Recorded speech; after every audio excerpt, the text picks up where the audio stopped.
tadi kita sudah mendengarkan, barangkali mana tadi Rocky Gerung kita nih barangkali di closing ini kita permasalahan-permasalahan, kemudian untuk ke depan ini mudah-mudahan semuanya dapat menyerap itu untuk bisa sesegera mungkin mewujudkan kembali masyarakat Mandailing Natal yang sejahtera, yang baik, unggul dan seterusnya. Iya, terima kasih dari pembicara pertama saya tadi awali. Iya. Dengan seluruh pembicara yang lain, kalau itu terwujud, alangkah mungkin dalam jangka pendek Mandailing Natal ini memang udah Madinah yang madani. Madinah yang madani. Cuma pertanyaannya, apakah memang betul kita menginginkan Mandailing Natal ini maju? Atau ini hanya kamuflase, lip service, pencitraan? Yang pada akhirnya tadi politik. Politik kan masuk. Seperti yang diungkapkan tadi, partai politik sebetulnya sudah banyak partai politik di Mandailing Natal. Itu yang pertama. Karena selagi masih haus berkuasa partai politik itu, mereka tidak punya integritas, semua niat baik ini akan tercederai. Omong kosong semua, pada akhirnya rakyat itu bingung. Sampai dengan detik ini belum ada organisasi, lembaga atau apapun namanya di Mandailing Natal ini melakukan pencerdasan kepada masyarakat. Contoh, seorang pemuka agama, begitu nanti kandidat bupati itu datang, 5 orang pada dia sungkem, masing-masing ini dia dukung, masing-masing ini dia doakan. Bahasa gaulnya kan bingung. Tuhan itu bingung, yang mana yang kau dukung, semua kau doakan. Jadi jangan diberikan, pemuka agama ini diberikannya Tuhan berpikir bingung kan. Si A, si B semua didoakan.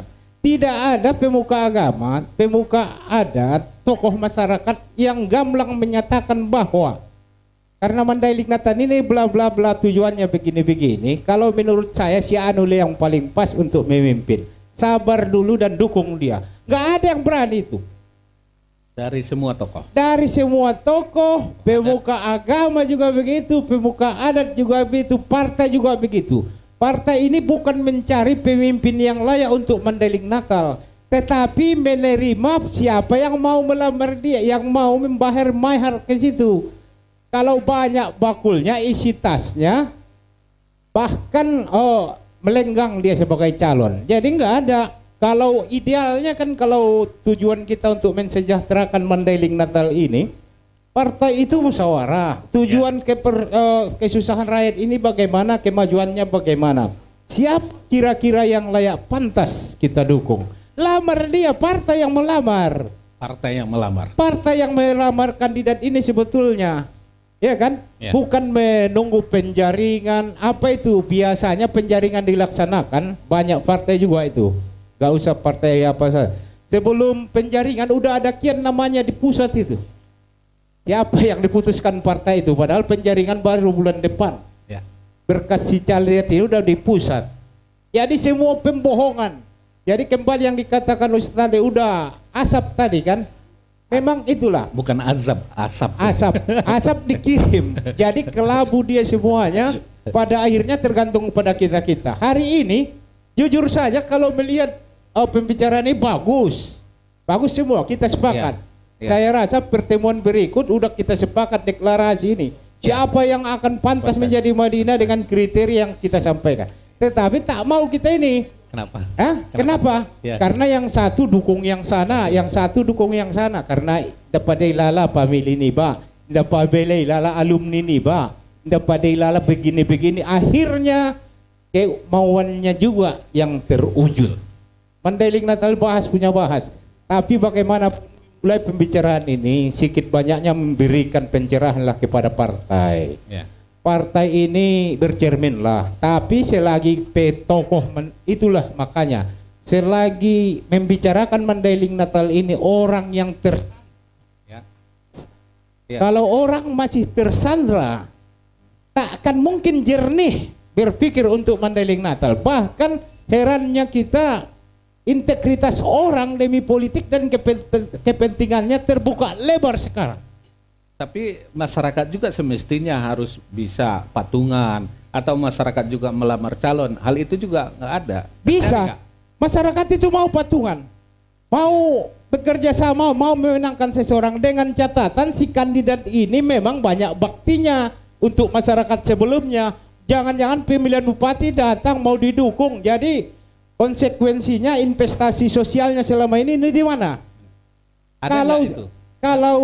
Kalau kandidat yang muncul ini tidak ada mungkin partisipasi masyarakat dengan relawan mendukung.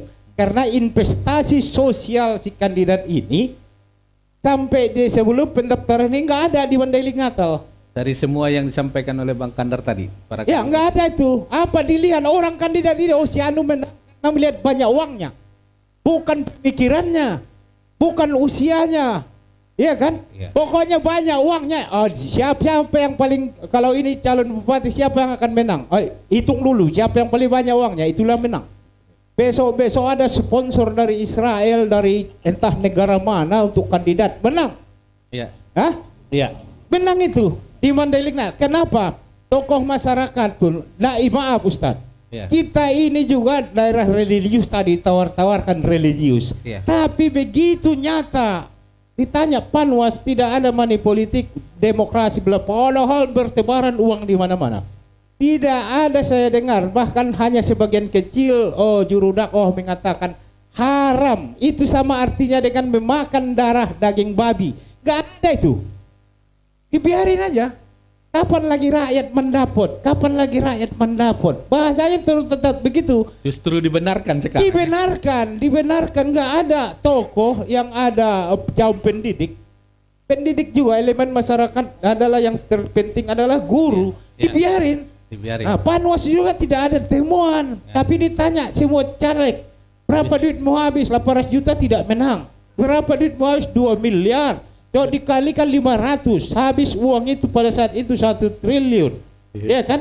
Nah, tidak ada money politik. Karena apa? Panwas juga maaf, karena penganggurannya dia, bukan keinginan untuk melaksanakan pemilu secara baik. Pengangguran dia mau pingin punya kerjaan, melamar dia Panwas.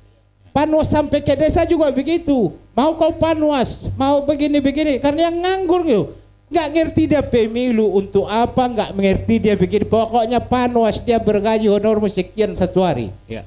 Penyelenggara pemilu juga begitu. Jadi seperti yang dikatakan Saudara Wiswar tadi. Bagaimana KPU itu? Nggak perlu itu. Ya kan, KPU itu kan menyelenggarakan, di seleksinya itu berdasarkan administrasi, integritas si calon. Sibuk mereka membahas caleg yang yang sudah korupsi. Yang dikatakan integritas penyelenggaranya laksanakan, bukan integritas si calon. Penyelenggara itu, mereka melaksanakan penyelenggara, integritasnya bagaimana? Banyak pemilu-pemilu yang lalu 2 kali calon bupati. Uang saya bawa ke rumah sakit overdosis narkoba, tiba-tiba keluar surat dari KPU bebas narkoba. Ngeri nggak tuh? Nah itulah. Ya. Dan persoalan-persoalan seperti itu kapan membaik? Kecuali ada kemauan kita orang yang merdeka, jangan tersandra. Kalau masih tersandra dia banyak utangnya, ambisi kekuasaan, selama ini maaf susah hidupnya, dalam kesempatan ini begini-begini, makanya muncullah TS. TS ini kan dari cuap-cuap di desa menjadi TS dia. Mau jadi apa bupati nggak peduli dia. Yang penting bagaimana uang jalanku katanya. Ini rusak semua. Persoalan-persoalan. Gambaran ini ada nggak tadi dorongan masyarakat pada tokoh-tokoh kita yang hadir ini? Ada nggak prediksi Pak Amin? Masyarakat itu bagaimanapun tidak bisa disalahkan. Masyarakat itu kertas putih, polos. Mau jadi warna apa tergantung kita. Kalau kita cederai masyarakat itu, dia begini, tidak ada pencerdasan sama mereka. Mulai dari kepala desa, hatobangan, imam masjid, udah kotor. Coba yang bersih ikan itu kan busuk dari kepala ini. Kalau udah kepala kita semua busuk, rakyat ini nggak pernah membaik. Tapi maukah kita memilih? Saya nggak usah dipertanyakan. Misalnya saya beberapa kali udah perang, nggak ngomongan apa boleh buat. Ada saudara saya, calon bupati yang saya tahu dia ratusan miliar uangnya, tapi adik-adiknya melarat hidupnya. Begitu pencalonan bupati mau katanya mencalon dia, urus saja saudaramu, ngapain urus Mandailing Natal ini, duitmu udah banyak, kok harus bupati kita baru membantu orang? Dengan kekuatan kita sekarang, tangan kita mendukung Mandailing Natal ini juga dulu begitu. pernah saya berhadapan dengan seorang brigadir jenderal orang Mandailing. Katanya nggak perlu itu bla bla bla bla. Oh maaf, katanya mau pendukung membentuk Mandailing Natal, tapi harus izin sama Panglima. Oh maaf, yang kami maksud ini orang yang merdeka. Kekuasaannya ujung penanya yang mau berani dia arahkan ke Mandailing, hartanya arahkan ke Mandailing. Kalau harus permisi ke sana kemari berarti dia bukan orang merdeka. Jadi mudah-mudahan kita ini semua orang merdeka, tidak terpengaruh tekanan, tidak tersandra dalam persoalan-persoalan.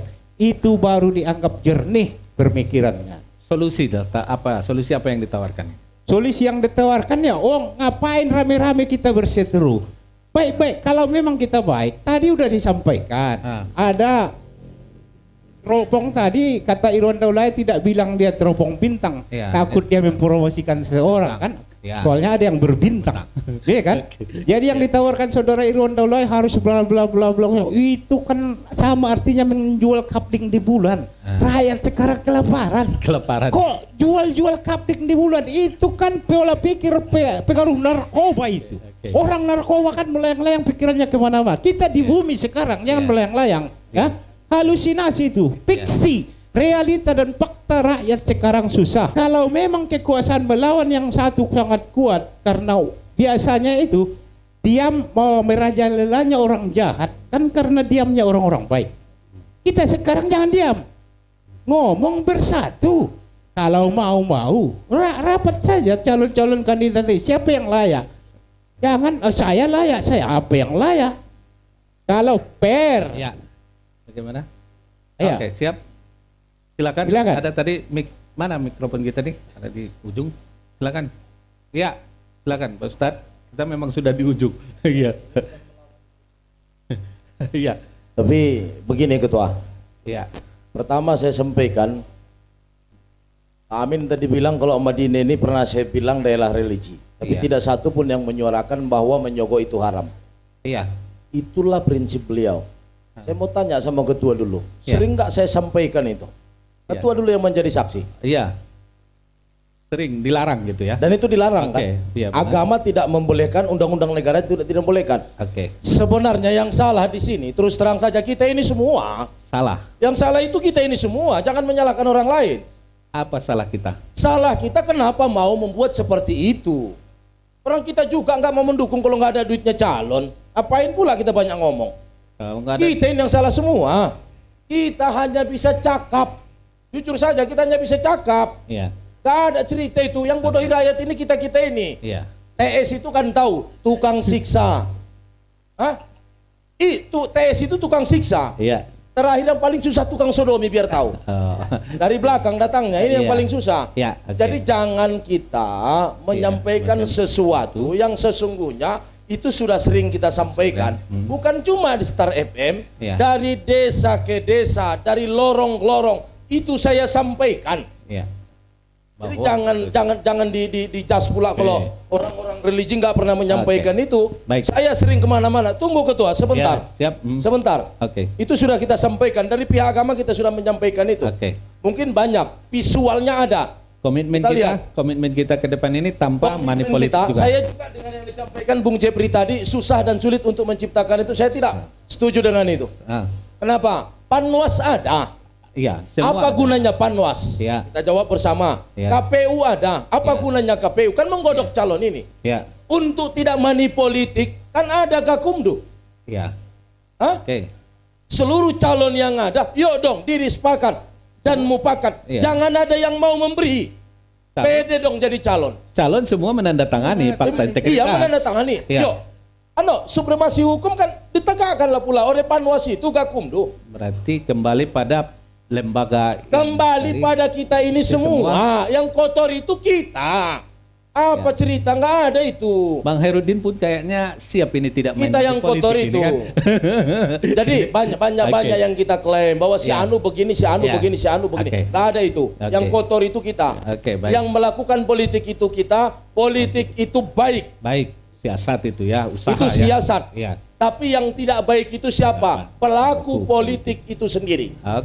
Pak Amin, kita sudah melampaui. Kalau memang begitu apa yang disampaikan tadi, kita mulailah bagaimana melaksanakan pemilu itu dengan baik. Iya. Yang memilih pemimpin yang benar sebenarnya. Iya. Karena sebetulnya kemiskinan, ketertinggalan itu kan bukan takdir. Iya. Salah memilih pemimpin itu bisa menyebabkan kemiskinan yang laten. Karena ya. salah kita memilih pemimpin. Jadi kalau semua stakeholder OKP partai semua bersepakat untuk yang baik itu, saya rasa semua masyarakat baik. Iya. Siapa yang melaksanakan money politik rame-rame mengatakan musuh masyarakat. Maksud saya bukan tidak ada, hanya tidak secara masif kita lakukan. Kalau masif kita lakukan, saya rasa masyarakat ikut masif dengan Pegakumdu itu segala macam. Orang Gakumdu itu bekerja, tidak bekerja, tidak sanksi sosial, sanksi masyarakat, ya kan? Ini pun partai-partai ini, makanya saya bilang kalau untuk mencari pemimpin yang baik itu, ya harus begitu. Orang berpikir kita mencari pemimpin kita, bukan karena udah hukumku segala macam, kita pilih dan kita dukung, walaupun dia tidak layak pantas menurut hati dan perhitungan kita. Baik. Kita berusahalah yang terbaik untuk Mandailing Natal. Saya yakin dan percaya Mandailing Natal ini akan lebih baik ke depan. Demikian, terima kasih. Baik. Satu kata kunci. Ya, kita beri beberapa detik saja, beberapa menit. Bahasa Mandailing, solkotan pilala tu Soekarno Hatta pada tu calonon. Tersongoni mahatana. Oh, Soekarno Hatta, warna merah ya. Oke.